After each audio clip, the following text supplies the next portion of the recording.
Olá, meus irmãos, que a graça e a paz do Senhor Jesus esteja com você. Estamos aqui de volta mais uma vez para juntos estudarmos mais uma lição da Escola Bíblica Dominical. Desta feita, estamos estudando a revista Conectar Mais Jovens, da editora Betel, que traz por tema Espírito Santo presente em todo o tempo. E a lição de hoje, irmãos, é a lição de número 5, que tem por título Ação do Espírito Santo na Nova Aliança. O texto de referência está registrado em 2 Coríntios, capítulo 3, do versículo 7 a 11. Você que tem aí a sua Bíblia, você pode estar fazendo esta leitura e com certeza você vai estar pegando aí o gancho, né? Ou tendo a base aí para o estudo de hoje. O versículo do dia está registrado em Atos, capítulo 2, verso 17, que diz: Mas recebereis a virtude do Espírito Santo que há de vir sobre vós, e ser-me-eis testemunhas, tanto em Jerusalém, como em toda a Judéia e Samaria, e até os confins da terra. A verdade aplicada diz ainda: em o Novo Testamento, o Espírito Santo confirma no coração do homem o amor de Deus e o sacrifício de Jesus na cruz do Calvário. Nós temos aqui na lição de hoje os 3 objetivos, e o primeiro deles é entender a ação do Espírito Santo no Novo Testamento. Segundo, compreender a atuação do Espírito Santo na vida dos discípulos. E terceiro, observar a atuação do Espírito Santo no mundo. Oremos para que as pessoas venham entender o agir do Espírito Santo e se tornem mais sensíveis à sua presença. Então a nossa oração deve ser esta. A introdução vem dizendo: em o Novo Testamento podemos observar de uma forma totalmente inédita a ação do Espírito Santo, tanto na vida e ministério de Jesus, como na de seus discípulos após o Pentecostes. Todavia, após a descida do Espírito Santo, este vem atuar de tal forma no ser humano que traz conscientização acerca do sacrifício de Cristo e produz a edificação da igreja. Então nós temos, depois da descida do Espírito Santo, a permanência, né, do Espírito Santo conosco, conforme Jesus diz, e ele estará convosco para sempre. Vemos aí que no passado o Espírito Santo se apresentava em momentos ou em ocasiões especiais, quando vinha, né, sobre os seus servos, os profetas, para levar uma mensagem, seja para o rei ou para o povo de Israel e etc. No entanto, após o Pentecostes, a descida do Espírito Santo, esse Consolador, o Paráclito, ele está conosco para sempre. E hoje a função dele é nos capacitar, fazer-nos lembrar de tudo aquilo que o Senhor tem nos ensinado através da sua palavra, nos orientar, nos conduzir e nos preparar para que possamos estar de pé na presença do Senhor até o seu encontro. Louvado seja o nome do Senhor Jesus. O ponto-chave da lição de hoje é: Deus concede aos santos nestes tempos a oportunidade de viver sobre os domínios de seu Espírito. Cabe-nos aproveitar esta graça maravilhosa. Então hoje vivemos sobre o domínio do Espírito. Ele veio para habitar conosco e em nós. Louvado seja o nome do Senhor. Enquanto você, enquanto nós estivermos na presença do Senhor, fazendo a vontade do Senhor, o Espírito Santo do Senhor estará conosco. É por isso que Paulo diz: não entristeçais o Espírito Santo do Senhor que habita em vós. Porque ao entristecer o Espírito Santo, ele se afasta. Então precisamos vigiar na terra para não pecarmos contra o Senhor e perder, né, essa companhia tão maravilhosa que é a companhia do Espírito Santo, que nos ajuda a vencer e nos fortalece a vencer todo o mal, nos orientando e nos dando as estratégias que precisamos para vencer o mal. Louvado seja o nome do Senhor. O ponto de número 1, ou o primeiro tópico, vem falando aqui sobre a ação do Espírito Santo. Deus se revelou progressivamente na história da humanidade, de tal forma que ele se revela plenamente na pessoa e na obra de nosso Senhor Jesus Cristo, que quando em seu ministério terreno nos prometeu a companhia e o consolo de seu Santo Espírito. João 14,16. Então nós vemos ali, em João 14,16, o Senhor prometendo o Espírito para aqueles que se tornam os seus servos e que são os seus servos. No primeiro ponto, a plenitude dos tempos, Paulo fala que Cristo veio na plenitude dos tempos, conforme está registrado em Gálatas, capítulo 4, verso 4. Esta expressão, plenitude dos tempos, explica que Jesus veio no tempo de Deus e que o momento era propício para a vinda do Salvador, tanto no âmbito político quanto no religioso. Foi neste momento de crise que Jesus se manifestou para cumprir o plano da redenção e inaugurar os últimos dias, conforme está registrado em Atos capítulo 2, 17. Moisés foi quem inaugurou a antiga aliança, do hebraico Berri, que perdurou até Cristo, mas agora Jesus veio inaugurar a nova aliança, do grego diateké, ou diateké, né? Um tempo de salvação e plenitude, não de morte, como foi na lei. Então, irmãos, quando a gente olha para esse cenário aqui, nós podemos perceber que o Senhor veio no tempo certo, na plenitude dos tempos, ou na plenitude do tempo. Ele veio num momento em que tanto a religiosidade estava mais perdida do que pardal no meio do tiroteio, como também o povo de Israel estava vivendo debaixo de uma opressão terrível, né? Era um caos social que se vivia naquele tempo. E pelas profecias, nós sabemos que o povo de Israel, eles estavam aguardando o Messias. Esse Messias era alguém que iria abater o inimigo de tal forma e ia implantar o reino na terra e governar, porque as profecias apontavam para um rei eterno, um reinado que nunca teria fim. Então o povo de Israel estava naquele tempo vivendo em meio àquele caos, né, tanto social como religioso, mas a expectativa deles era que logo se manifestasse aquele que iria fazer, né, cumprir as profecias. E, no entanto, Jesus veio, mas Jesus ele não veio para intervir na religião, Jesus não veio para intervir no caos social, ou seja, derrubar por terra os governantes. O caso eram os romanos que estavam governando ali, aquele povo. Mas Jesus veio trazendo um reino, sim, mas um reino, o reino de Deus.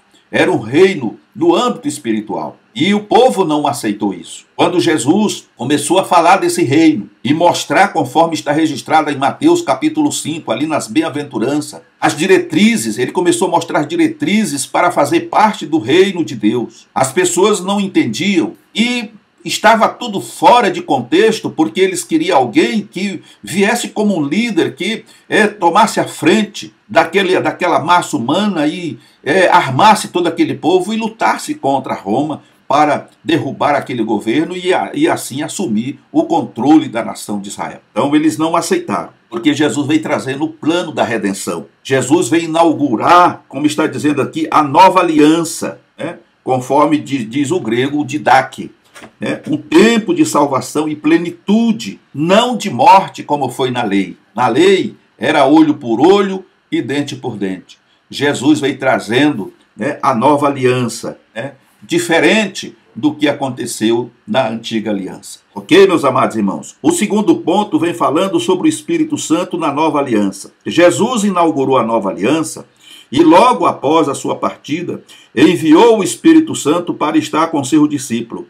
Em Lucas, no capítulo 24, 49, disse aos seus discípulos para perseverarem em Jerusalém, até que do alto fossem revestidos do poder, promessa esta cumprida em Atos capítulo 2. Nesta época de domínio do Espírito Santo, vemos discípulos e a igreja vivendo milagres e o sobrenatural de Deus. Percebemos também a manifestação dos dons espirituais, conforme descrito em 1 Coríntios capítulo 12. O Espírito Santo também age na transformação do caráter humano, gerando o fruto do Espírito de acordo com o registro de Gálatas capítulo 5, 22. Então nós vemos que o conselho do Senhor Jesus aos discípulos naquele tempo foi que eles não deveriam se afastar ou se ausentar de Jerusalém, até que do alto eles fossem revestidos do poder. E eles obedeceram à voz do Mestre, permaneceram em Jerusalém, foram revestidos do poder. Agora o Espírito Santo estava vindo para ficar com os discípulos e com a igreja do Senhor. E através do Espírito Santo, muitas operações estão sendo realizadas. Curas, libertações, batismos, com dons espirituais para a igreja. E isso é muito bom. Também a transformação de caráter do homem que vem para Jesus, para que ele, através do Espírito Santo, possa produzir os frutos que agradam ao Senhor conforme está registrado em Gálatas capítulo 5, 22. É uma morte de Cristo de forma vicária e chancelada pelo Espírito Santo na vida dos discípulos. Então, essa morte de Cristo, ela foi vicária e chancelada pelo Espírito Santo na vida dos discípulos. E hoje nós temos esse privilégio de poder ter conosco a companhia maravilhosa do Espírito Santo. No segundo tópico, o Espírito Santo consola e instrui. Na Nova Aliança, vemos que o Espírito Santo veio para habitar junto com os crentes, a ponto de nos tornar templo dele. 1 Coríntios, capítulo de número 3, verso 16. A presença do Espírito é imprescindível na vida daqueles que querem amadurecer e se desenvolver, objetivando cumprir o ID de Jesus. Então, irmãos, o crente, ele não pode ter uma vida rasa. Quando eu falo de vida rasa, eu estou falando daquele crente, daquela crença rasa, superficial. O crente, ele precisa procurar sempre ter comunhão com o Espírito Santo, procurar ter uma experiência real com Deus. Paulo nos aconselha a buscar os melhores dons. Então, eu como cristão, consciente do meu estado de pecaminosidade, eu preciso me aproximar mais do Senhor Jesus, para que eu seja limpo a cada dia, e a palavra é que nos limpa, né? Já fostes limpos pela palavra que vos tenho pregado, diz o Senhor Jesus. Portanto, irmãos, precisamos estar atentos, buscando os melhores dons, para que possamos amadurecer e desenvolver e cumprir o ID do Senhor Jesus, que é pregar o evangelho a toda criatura, para que todo aquele que nele crê não pereça, mas tenha a vida eterna. Aqui eu coloquei um ponto de Marcos e um ponto de João 3,16. Mas o Senhor diz em Marcos: ide por todo mundo, prega o evangelho a toda criatura. Quem crê e for batizado será salvo. Amém? O primeiro ponto vem dizendo: o Espírito Santo nos consola nas tribulações. Então, aqui a importância de termos o Espírito Santo conosco, porque é nos momentos de angústia, de lutas, de tribulações, de perseguições, que somos amparados, consolados, né, e ajudados pelo Espírito Santo. Jesus deixou claro que no mundo teríamos aflições, mas deveríamos ter bom ânimo. João 16:33. O apóstolo Paulo passou por tribulações e perseguições. Foi preso por diversas vezes, além de sofrer naufrágios e fome, conforme está registrado em 2 Coríntios, capítulo 11, verso 23 a 27. No quesito psicológico, foi abandonado por alguns companheiros e sofreu diversas perdas, mas nos deixou várias verdades, e uma delas é que o Espírito Santo, o divino companheiro, intercede por nós com gemidos inexprimíveis, conforme ele relata em Romanos, capítulo 8, 26. Todas as vezes que passarmos por situações adversas, devemos crer que o Espírito Santo está conosco, nos consola, nos impulsiona a prosseguir.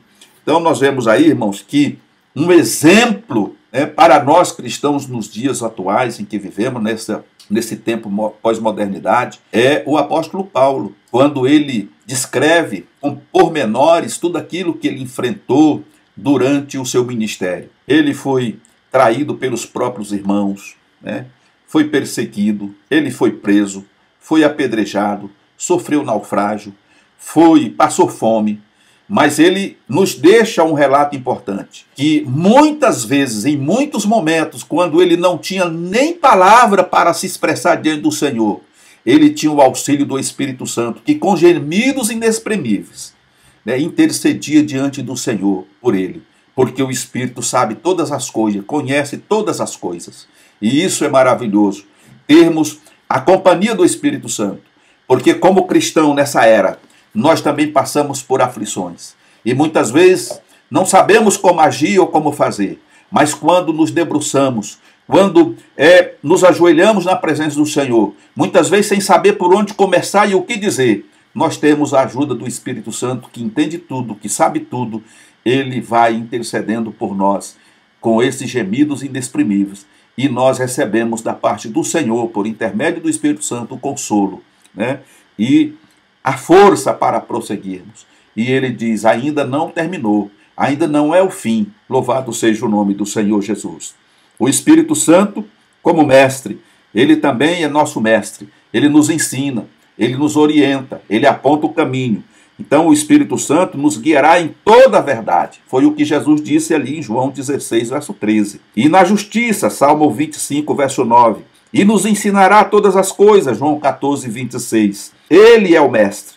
E como aprendizes, buscamos sua orientação. Nós vemos no ministério de Paulo, por exemplo, fazendo aqui um parêntese, que ele vivia no domínio do Espírito Santo, como nós também precisamos viver nos dias atuais, que ele não fazia nada sem a orientação do Espírito Santo e seguia à risca a orientação do Espírito Santo. E algumas vezes nós vemos Paulo escrevendo que ele deixou de ir para algum lugar porque o Espírito o impediu. Outras vezes ele foi para outro lugar porque o Espírito o encaminhou para aquele lugar, como no caso de Filipe. O Espírito chega, irmão, o Espírito Santo fala. Olha que coisa maravilhosa. Às vezes você, nós não temos ouvido a voz do Espírito Santo porque não estamos afinados com ele. Às vezes está faltando alguma coisa ainda. Mas o Espírito Santo fala. Ele fala conosco. Chegou em Filipe e diz, Filipe, desce para a estrada que dá para Gaza, que está deserta. Ou que está deserta, que dá para Gaza. Então, Filipe foi, ele não retrucou, mas o que é que eu vou fazer numa estrada deserta? O que é que tem lá? Ele não questionou, a palavra de Deus não diz que ele questionou, perguntou o porquê e a razão. Ele simplesmente obedeceu à voz do Espírito e foi. E a surpresa é que quando ele chegou lá, um homem estava vindo no seu carro, que era o mordomo-mor da rainha de Cadace. Era o responsável por todas as riquezas daquele país. E ele estava lendo o profeta Isaías, mas ele não estava entendendo. Então ele se achega ao carro, o Espírito Santo se achega a esse carro, e ele chegou e percebeu que aquele homem estava lendo o profeta Isaías, ou o livro do profeta Isaías. E aí começa o diálogo. Você está entendendo o que está lendo? Não, não estou, porque não tem ninguém que me explique. Por acaso esse profeta está falando dele mesmo ou de outro? Convida Felipe a subir no carro e ele começa a explicar desde o início todas as coisas, e de repente aparece ali um lago na frente deles, e aquele eunuco olha e vê, olha, tem água ali. Alguma coisa impede que eu seja batizado? Ele já tinha crido. Aliás, ele já cria, ele só não estava entendendo. E aí Filipe diz, olha, se você crê que Jesus é o Cristo, o Filho de Deus, eu falo, eu creio. Então ambos descem do carro, ele é batizado, e de repente o Espírito Santo translada Filipe e deixa ele em Azoto. E ele começa ali a dar continuidade à pregação do Evangelho. Então, irmãos, o Espírito Santo, ele é uma pessoa fundamental na vida do cristão. Como foi na vida de Paulo, de Filipe, dos apóstolos, ele continua sendo hoje. Se nós não estamos tendo essa ajuda, é porque nós estamos longe. Nós precisamos nos aproximar mais, ter mais comunhão com o Espírito Santo, procurar viver uma vida de santidade, de pureza diante do Senhor, porque esse é o caminho pelo qual o Espírito Santo vai interagir conosco. Termos ou aprendermos o hábito de ler a palavra de Deus, de orar, de meditar nas Escrituras. Isso são ferramentas que nos proporcionam a ter uma maior comunhão com o Senhor e com o seu Santo Espírito. Esta aquisição se dará com o exercício diário da fé. Romanos capítulo 1, verso 17. E com a busca diligente de sua palavra, Salmo 32, 8. Que nos encherá o coração com a verdade e os princípios do reino, levando-nos a uma atitude de obediência, refletindo o caráter de Cristo pela atuação do Espírito Santo. Então essas são as condições, o que nós já mencionamos e o que está escrito. Meditação na palavra, oração e o jejum. Então termos plena comunhão com o Senhor é estarmos sob o domínio do Espírito Santo. Louvado seja o nome do Senhor para todo sempre. No terceiro tópico, vem falando aqui sobre o Espírito Santo reprova e convence. Veja, no que se refere ao Espírito Santo atuando no mundo, a Bíblia deixa claro que uma de suas atribuições é o de conscientizar o homem sobre o pecado e sua necessidade de arrependimento diante de Deus, aceitando o sacrifício de Jesus Cristo. Então nós vemos aqui que a Bíblia deixa claro que uma de suas atribuições de quem? Do Espírito Santo, é o de conscientizar ou convencer o homem sobre o pecado, sobre a sua necessidade de arrependimento diante de Deus, aceitando o sacrifício de Jesus. Então, um dos pontos primordial do cristão é pregar o Evangelho como ordenado por Jesus, porque ali é uma ordenança. Pregar o Evangelho a toda criatura. Então nós temos que pregar o Evangelho de todo o nosso coração, com fé, com convicção. No entanto, esse convencimento na vida do ouvinte, ele vai acontecer através do Espírito Santo. É ele que vai convencer esta pessoa do pecado, da justiça e do juízo. Então, a partir do momento que a pessoa abre o seu ouvido e o seu coração para ouvir a palavra do Senhor, o Espírito Santo vem conscientizá-lo da necessidade que temos visto aqui de um arrependimento diante de Deus. E quando ele reconhece essa necessidade, ele aceita Jesus como seu Salvador, reconhecendo que Jesus pagou o preço que eu, você, nós não poderíamos pagar. E assim o Espírito Santo passa a trabalhar nesta nova vida. O primeiro ponto, o Espírito Santo convence o homem do pecado. Jesus, ao fazer alusão ao Espírito Santo, disse que ele convenceria o homem do pecado, da justiça e do juízo, conforme está registrado em João 16, verso 8. No Pentecoste, vemos o Espírito atuando neste âmbito quando alguns da multidão estavam com o coração compungido e perguntaram o que deveriam fazer. Atos capítulo 2, 37. A palavra compungido chama a atenção, pois em seu sentido original grego, traz a ideia de ter a mente agitada, ou seja, o Espírito Santo usando a palavra ministrada por Pedro para convencer os homens. O resultado disto foi quase 3.000 almas se rendendo ao poder do Evangelho, conforme está registrado Atos capítulo 2, 41. Um outro ponto importante que me traz à memória aqui, que vem à memória, é pregarmos o Evangelho, irmãos, na unção do Espírito Santo. Esse é um cuidado fundamental que precisamos ter. Nós, muitas vezes, fazemos uso do conhecimento que temos teologicamente, dos originais, da raiz, do grego, do hebraico e etc. E temos muitas vezes a Bíblia decorada na cabeça, sabemos a Bíblia de cor e salteado. Eu acredito que isso é um privilégio de poucos, né? Eu não tenho essa capacidade, né? Mas uma coisa é certa, independente do cabedal de conhecimento, da eloquência, um ponto primordial e fundamental é sempre estarmos sob o domínio do Espírito Santo, para que ele nos conduza naquilo que deve realmente ser feito. A pregação do Evangelho tem que estar alinhado, né, com a vontade do Espírito Santo. Então não podemos ficar tirando para tudo que é lado. Precisamos ter a munição certa e o alvo certo. E o resto o Senhor Jesus fará, né, através do Espírito Santo. Porque é ele que convence o homem do pecado, da justiça e do juízo. Então, se nós pregarmos a palavra de Deus, debaixo da unção do Espírito Santo, essa palavra, ela vai ter um objetivo. E ela jamais voltará vazia. Ela vai atingir o alvo em cheio. Assim como aconteceu com Pedro. Pedro não ficou tentando dar desculpa esfarrapada ali naquele dia. Ele não ficou tentando justificar o porquê ou a razão do porquê. Mas ele mostrou através das Escrituras o que tinha acontecido e o que estava acontecendo. E falou com tanta ousadia, e com tanto poder, e com tanta autoridade, que não restou outra coisa a não ser compungir o coração daqueles quase 3.000 homens ou pessoas que estavam ali reunidas.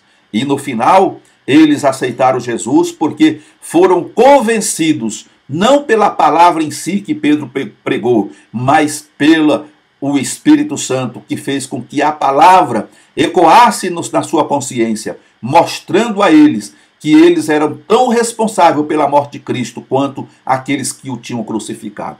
Então, meus amados irmãos, isso é importante na nossa vida, e nós precisamos ter isso em mente, para que nós não venhamos ser um metal que soa, né? Mas sem nenhum resultado. Precisamos estar alinhados com o Espírito Santo. Louvado seja o nome do Senhor. E no terceiro ponto vem falando sobre o caso de Ananias e Safira. Um outro ponto importante aqui. O caso de Ananias e Safira ficou como exemplo para mostrar o quanto é necessário se ter reverência com as coisas sagradas. O mesmo Espírito que dirige e aprova algumas atitudes também se entristece e reprova a desobediência, bem como a mentira. A palavra de Pedro para Ananias foi muito clara. Vejamos. Ananias, por que encheu Satanás o teu coração para que mentisse ao Espírito Santo e retivesse parte do preço da herdade? Atos capítulo 5, verso 3. O resultado de tal ato foi morte instantânea, conforme registra o texto. caiu e expirou. Atos capítulo 5, verso 5. Que Deus nos guarde de tamanha desobediência para que vivamos no temor do Senhor. Então nós vemos, irmãos, que o Espírito Santo, ele tem essa autoridade. Nós não podemos mentir ao Espírito Santo. Não podemos enganar a igreja do Senhor. Nós sabemos que o pecado, ele não permanece, ou melhor, o pecador não permanece na congregação dos justos. Então a pessoa pode enganar aqui, pode enganar ali, mas não vai demorar muito. Ele vai cair em contradição e o seu pecado vai ser revelado. Que Deus nos guarde de não sermos como foi Ananias e Safira. Tentar enganar o Espírito Santo. Veja, quando você mente ao líder que o Senhor colocou diante da igreja, ao pastor, você está mentindo ao Espírito Santo. Você pode até enganar por alguns minutos o servo de Deus, mas o Espírito Santo você não vai enganar jamais, porque o Senhor está com seus olhos voltados sobre os fiéis da terra. Ele contempla. Então, aquele que usa de engano não vai permanecer na congregação dos justos. Que Deus nos abençoe, que Deus nos guarde, que possamos ser instrumentos nas mãos do Senhor, que possamos estar no domínio do Espírito Santo, que Ele tenha a liberdade total para nos dirigir, para nos guiar, para nos orientar, para nos fazer realmente um vaso, uma ferramenta nas mãos do Senhor para o engrandecimento do seu reino. Essa deve ser a nossa oração. E assim, nos despedimos dos irmãos na paz do Senhor. Se Deus nos permitir, estaremos de volta no próximo domingo com mais uma lição da Escola Bíblica Dominical. Até lá, na paz do Senhor Jesus.